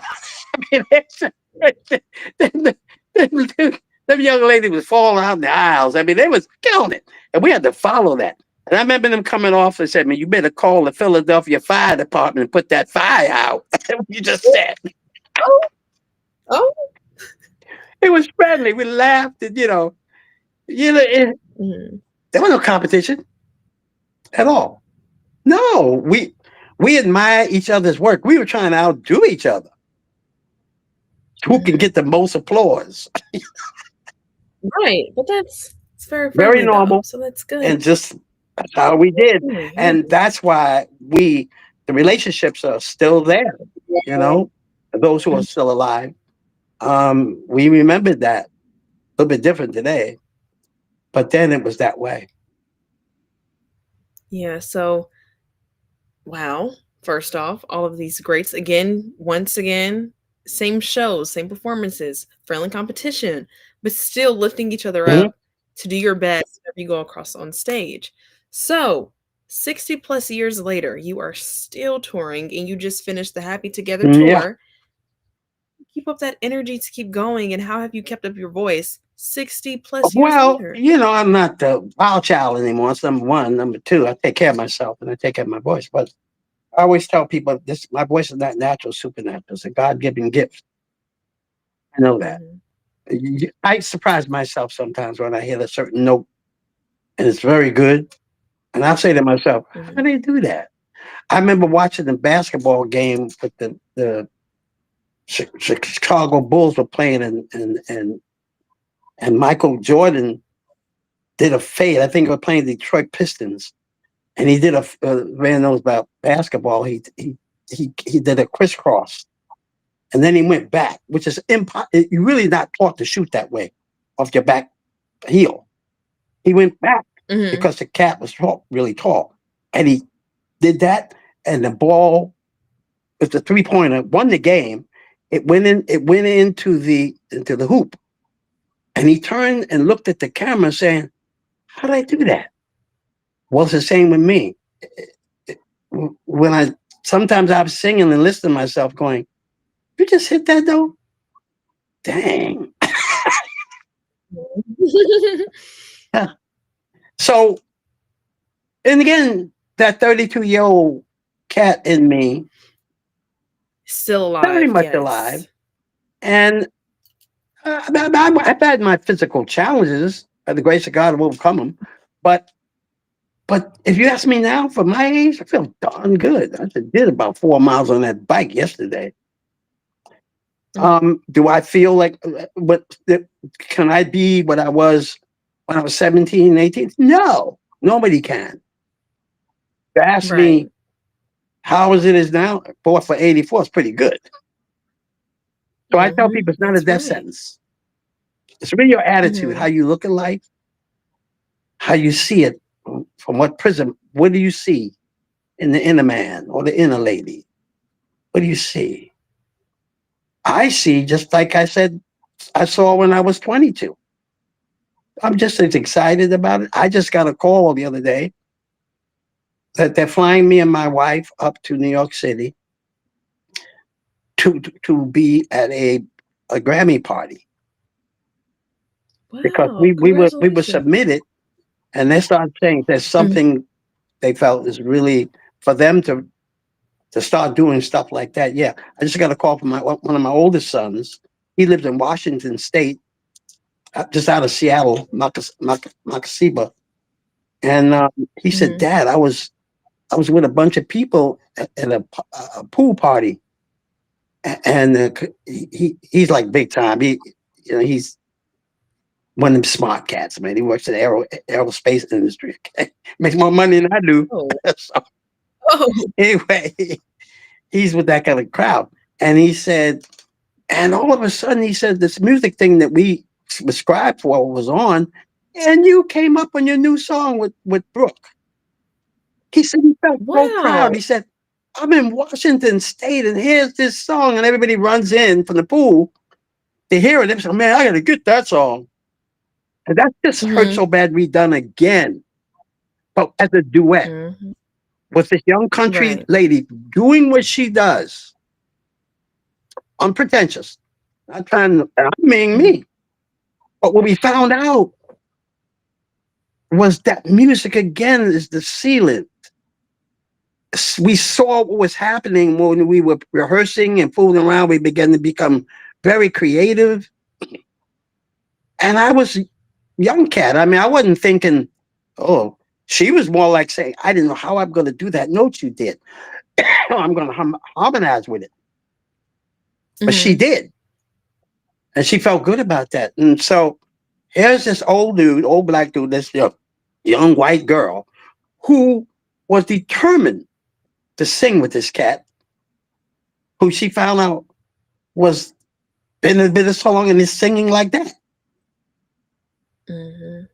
And we came together, um, and we had a very good time. Fred Marlin was the producer, a very well-known producer, famous. He won a lot of Grammys and everything, especially country music. Mhm. And we came out of the recording looking at each other, going, "What did we just do?" You see, it never really. If you take the attitude that, well, I'm done. I've done everything I could, all this kind of stuff.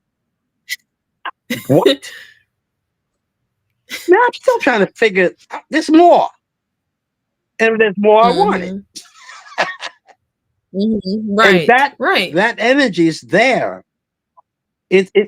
My body is older, but I don't feel that way. I mean, I look in the mirror every morning and say, "Oh my goodness, dude, you're getting older." Yeah. But Mhm. the inner man, no, Mhm. no. Like I said, So moving I'm talking to you. Who would have thunk Mhm. that? Right. Right. Oh, I was determined to get this interview. Boy, I was like, you was "Please, determined. I hope And then I you hope got he me going. I was like, no, not again. We figured this thing out. I don't know how we do it, but we're doing it. The people don't know I'm holding a Yeah. phone. If you see this moving around, I'm actually holding a phone, Mhm. looking at my desktop at her Mhm. and listening to her voice on the phone because it couldn't come through the desktop. Something technology went south. And her brilliant, she was determined, man. I couldn't even hear her voice. And she's giving me sign languages. Try this, try that. And I said, wait a minute, wait a minute. I'm gonna go on that. My wife, she's got the link. Maybe we should go through her phone. And that's what happened. Yeah.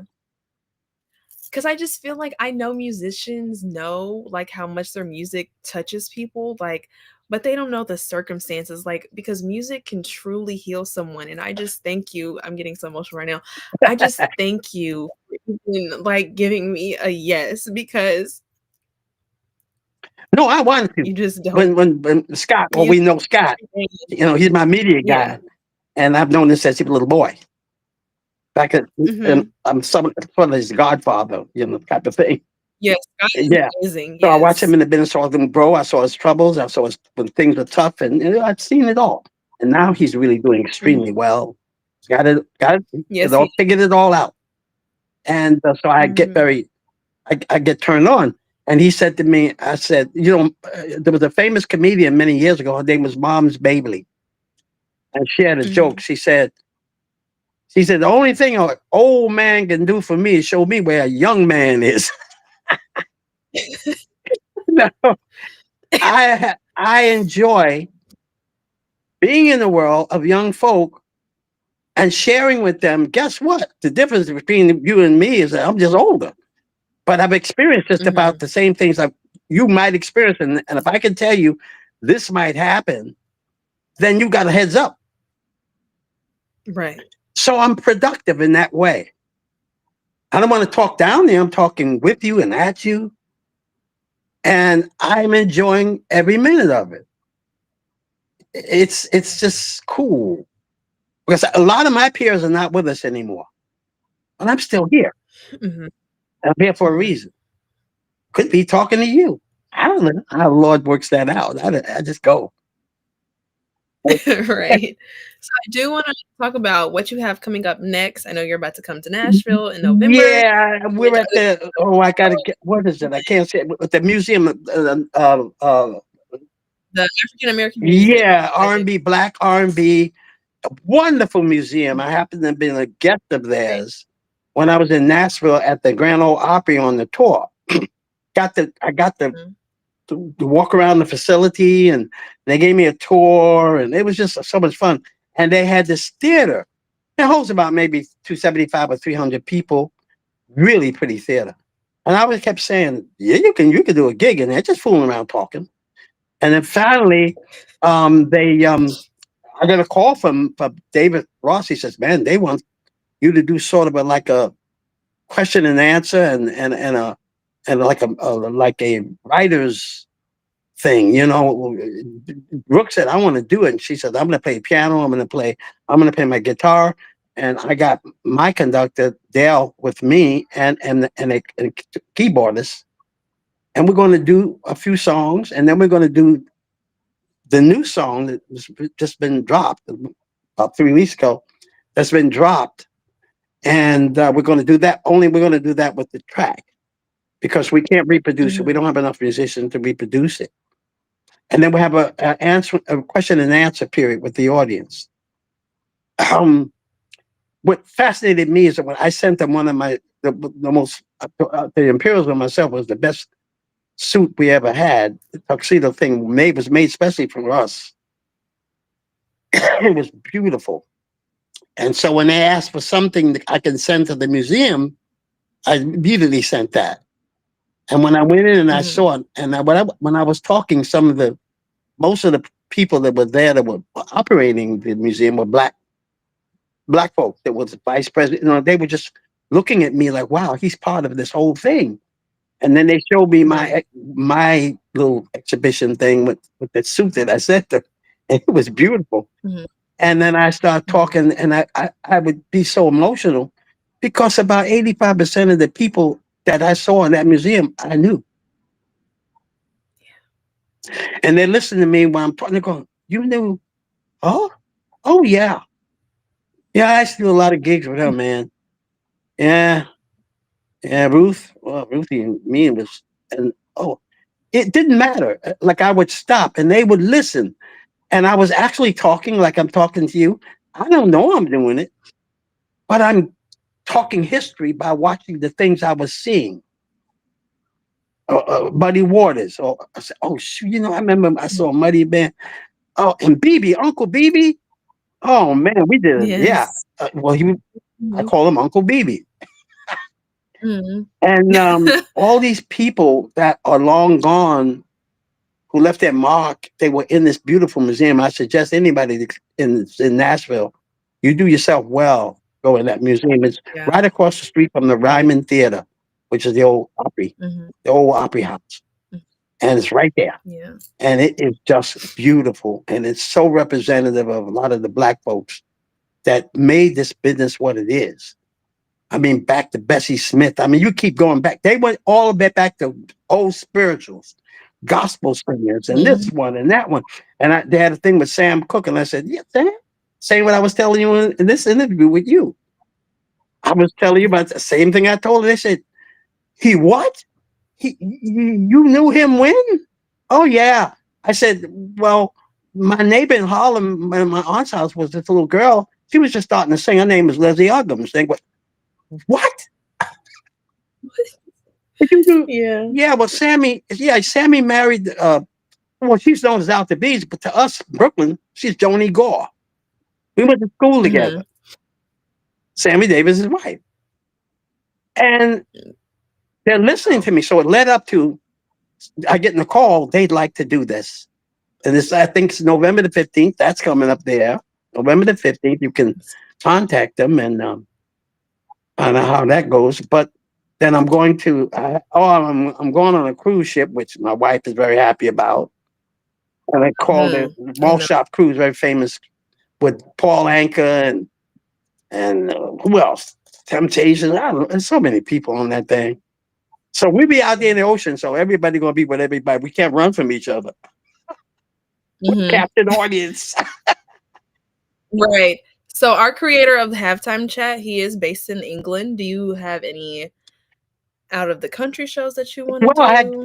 I was in with David Guest quite a few things I did with him back in no 2013, 2014. We did some tours there with quite a few people, Eddie Holman and this one and that one and the Dennis Edwards Temptations. We were there. That was a lot of fun. In fact, I have a British connection, the UK. It happens to be my granddaughter. Her name is Sade, and she lives a little bit Mhm. north of London.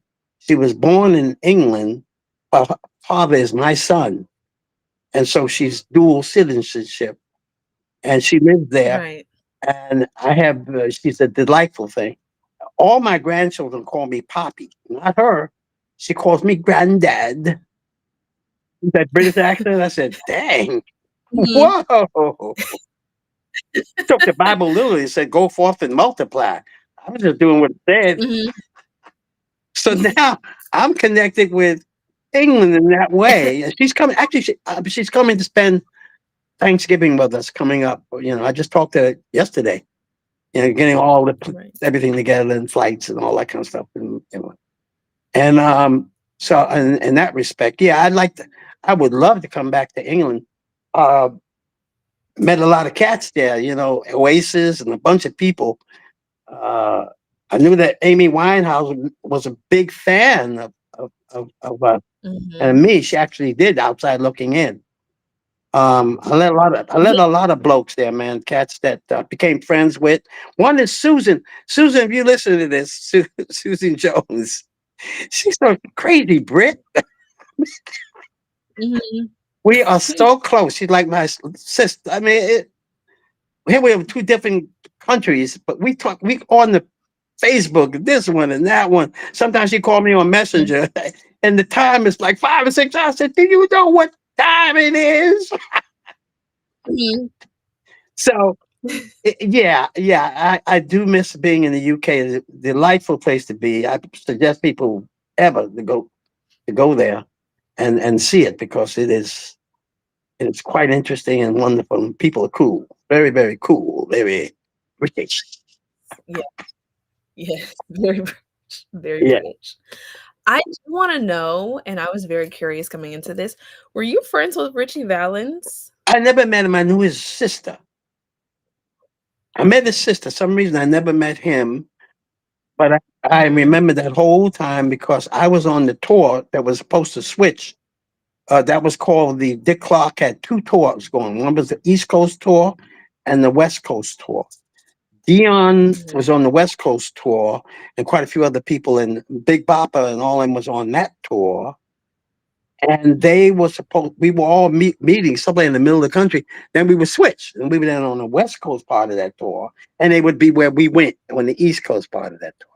So I actually went Right. to the place, this ballroom, where they were scheduled to go, and the people at the ballroom took us out to the field where the plane crashed. And it was, and the Mhm. ironic thing about it was very snowy at the time, you know. Right. It's very Yeah, and it sunny was that snowy night, then when yeah. I went. That was kind of weird, man. And so, they told us the whole story. And then Dion told me, he said, dude, did you know I was supposed to be on that plane? Now, this is just this, I'll tell you the story. Dion, you could check with Dion if you want to. But Dion said, I was supposed to be on the plane because the bus broke down, had a trouble with the bus heater. And it was so cold that several of the acts, you know, wanted to. Somebody said, "I know we can rent a plane or something." And Mhm. so Dion told me, he said, man, I just didn't, nah, I didn't like flying anyway. I didn't go, but my drummer went. He died on Mhm. that plane too. Wow. I'm sorry to hear Yeah, that. I didn't it know was. that, They said that no. was the night that rock and roll died, and Mhm, it mhm, probably was. Um, rock and roll was just the offshoot, the child, the offspring of rhythm and blues. Is all it was. So mhm. eventually the two came together, actually. So when you see shows, you may see Johnny Maestro or Paul Anka, and then you got the Dells, or you got all in one show. Dick Clark did that Right. a lot, Mhm. and So how your friendship with Little Richard? Peterman. That's what I used to call him, Peterman. Oh, Mhm, he was up to me. We the last littles left. mhm. Yes! Oh my gosh, I never thought about Yeah, we that. were doing the Yes. Grand Ole Opry Well, I together. He said, "Well, we the last littles." And he was yeah. quite a character.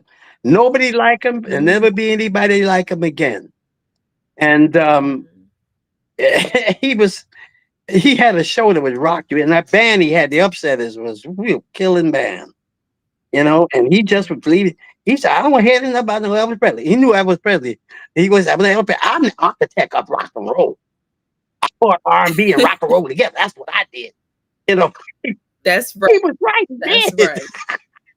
Mhm, He was very mhm, adamant about that. But he was just mhm, just to the time he had to get someone he had a bone on bone in his hip was given. He was so much pain when he did the show. It was, and I saw him, and he was coming backstage, and he like got a cane or something, and somebody's holding him, and I said, "Peterman, what's wrong, man?" I didn't know. He said, my hips.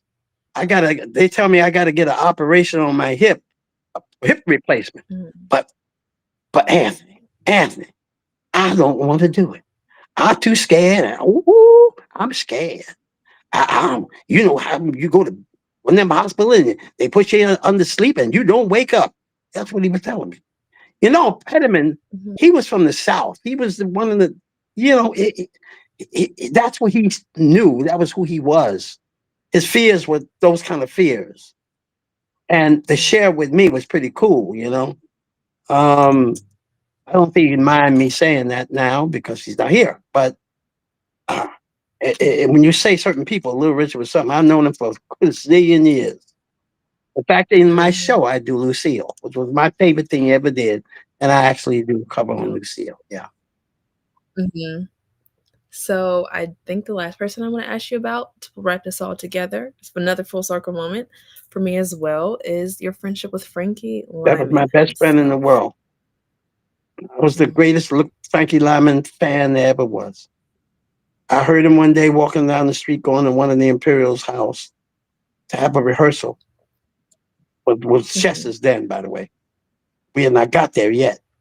And I saw, in those days, people would, in the project, would open up their windows, but they play their boombox. They have these big hi-fi radios, and they were playing the right. song "Why Do Fools Fall in Love." You could hear it just coming through the windows, and everybody fell in love with it. And I hear this, and I thought it was a girl. I thought it was a girl singer. Yeah. Mhm. And then I found out it was a guy. And I said, man, wow, he's something. And I tried to do everything he did and try to sing like him, but it wasn't me, you know, even though we Mhm. were compared, but at that time I was like, he was 14 and I was 15. He was 15, I was 16, yeah. And we were born together by the most unusual way. How I met him was through two girls called Kathy and Taffy. Kathy and Taffy used to dance in a TV show called Jocko in New York. He had a local show, it was very famous, a lot like Dick Clark, only it was all black kids. And they used to dance, these two girls. And I, of course, being a young boy and seeing girls look like that, I had to meet him. So I got to meet her, and she invited me to where they lived in Harlem one day, and I got on the subway and I went. Just me. Mhm. And I remember walking into this the room was half dark, it was just they were playing music. I saw this figure sitting down on the couch. When I got very close, I said, "Oh my goodness, Frankie Lyman." And they introduced me to him. And he took me to a little restaurant, and then we just started knowing each other. And he would admire my singing, and I admired his. We actually did a tour together, and then we became very close friends. You couldn't separate us. We hung out everywhere, Mhm. especially the two girls. That was pretty good. Mhm. So we were everywhere together. I mean, I would go over to Harlem to see him, or he would come over and he was just doing the Ed Sullivan show, and he did the Out in Cold again. It's one of the greatest songs I've ever heard a human being sing. I think he's one of the greats. Sammy Davis said that boy was something special. I mean, as far as voice was concerned. But he got caught up in Yes. the world like I did by the grace of God. I was delivered out of that stuff. He wasn't. Mhm. And eventually it killed him. Mhm. I was supposed to meet him to go over to this place we always went to right under Roulette Records, 50, 53rd, 4th, 54th, 52nd, 52nd and Broadway. And we'd always meet whenever he would come in town because by that time, he was in the army. He was trying to break the drug habit. So he figured if he go in the army, and he did. He didn't do anything in the army. Um, he came home and he called me to meet him at this little bar that we would always go to under the Roulette Records, Mhm. and to have Heineken beer. That's all and Laurenbrow beer. That's all we used to do, and just talk to each other and talk about everything. And hey, man, let's go out tonight. Let's go this restaurant. Let's take the girls. Let's go. That's how we were. And so one time I was in Chicago at the Regal Theater playing with quite a few people. And we didn't have cell phones. We didn't have any way. All we had in those days were regular phones, rotary phones. And I remembered I was on my way home, and then my wife, Judy, who's passed on, she passed away. This is my first wife. She said, "Oh, Frankie called, and he said meet him at the place tomorrow. He's coming. He's got a furlough. And so let's Mhm. hang out." Okay, I was on the plane, and when I get to the airport, my wife Judy was standing with a look on her face that was not welcome home look. And I was like, I'm thinking, okay, what's wrong? What's wrong with the kids? That kind of thing. And in those days, you could walk Mhm. up to the gate and meet people. That's over with. After, yeah. Right, right. And Back then, yeah. there was no gate where you go through security. No, you go straight to the plane. And she met me there, and she said, "Frankie's gone." I said, "Where'd he go? He's supposed to meet me." He said, "No, he died. They found him dead in his apartment. We're supposed to meet that day." I was going to go home, take a shower, and meet him over at the place. So uh, it was one of the greatest talents ever lived outside of Sammy Davis and Michael Jackson. He was that. I couldn't Mhm. even buckle his shoes. I mean, he was that good. In my in Mhm. my in my estimation. Oh, let me take the phone this way. And you know, yeah, he was. Not a time goes by I don't think about him. Well, we never got to meet. Mhm. Oh wow. Oh my god. Oh my goodness. But it's beautiful that you all got to have a friendship as early on as you did and you got to know him outside of, the entertainment industry, outside of him being a singer, you got to know him as a Yeah. person. But yes, we at Halftime Chat have thoroughly enjoyed you, little Anthony. Thank you so much for allowing us to just hear your legacy, hear your stories, hear your upbringing, the highs, the lows, and just everything within entertainment that you have done. And we recognize you and we give you your flowers Well, thank you. And I say it today. So right this thank you. time of day, right? A Yeah, I day. got Yes. it. Yay! Yeah, well, I want to tell you, it's just has been an absolute pleasure talking to you. Um, I, I'm so glad that Scott, he just tells me things, like I'm like his old father or something. And he'll tell me, oh, you got to talk to this one. You got to talk to this one. So it's delight to talk to Mhm. someone far younger than me. And I put the singing this song hurts so bad. Well, a far younger lady than me. So it's kind of I like being Yes. around young folks. So talking to you has been a delight today. You are professional. You do your homework, and you ask some very interesting questions, man. That kind of really got me, triggered me. Memories came back. I guess we could do this for hours. So thank you very Yes. much. Yeah. Thank you. Thank you so much. And please enjoy your day. We love you, little Anthony. Thank you so Thank you. much. Thank See you all you. later. I'm out. See you guys. Thank you. Okay.